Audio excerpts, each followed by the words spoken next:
বুন্ডি, এই ছেলেটা কে হয় তোমার? আমার বয়ফ্রেন্ড, মানে আমি বিয়ে করছি। আচ্ছা, তুমি ওরা পছন্দ করো, ভালোবাসো। তোমার বাবা কে? আমার আব্বু ওই যে। ওরা আমি চিনি তো, আমার এই যে ইনি তোমার বাবা, উনি তোমার নিতে আসছে। তুমি কি তার সাথে যাবা? আমি ওনার সাথে যাবো। এখন তো তুমি তো প্রাপ্তবয়স্ক হও নাই।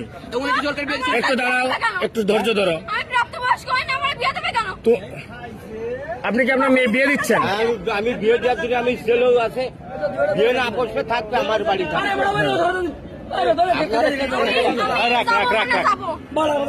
তুমি কি ওর সাথে যাবা?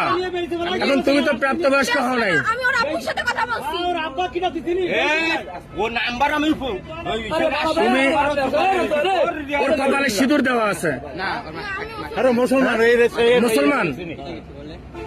কখন? মেয়ে দিচ্ছিলাম তাই মনে লাগছে। তোমার বাসা কোথায়? তোমরা নিতে আসছো? এরা যদি এখন তোমার মায়েরা পুলিশে দেয়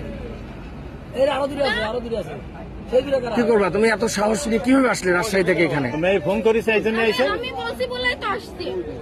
তুমি সাহস দিয়ে আনছো, এখন কি তুমি ওর সাথে যাবা? হ্যাঁ, যাবো। আর ও যদি তোমার একটা বিপদে ফেলে তাহলে কি হবে? কি করে বিপদে ফেলবে? মনে করো যে একটা বিপদে ফেললো, ও তোমার একটা বিপদে ফেললো। আমার আব্বু বলছে আমি যদি চলে যাইতে চাই আমাকে চলে যাইতে বলছে। তুমি আর গায়ে হাত দেবো না, আমি যা বলছি আমি আর দেবো না দেবো না দেবো না দেবো না আমি যাবো না।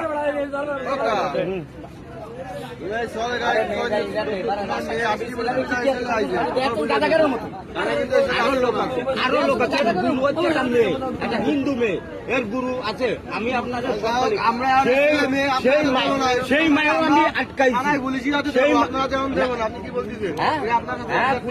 না না, প্রশাসনের বাইরে দেওয়া যাবে না। তোমরা একটু এদিকে আসো, আমার সাথে আসো।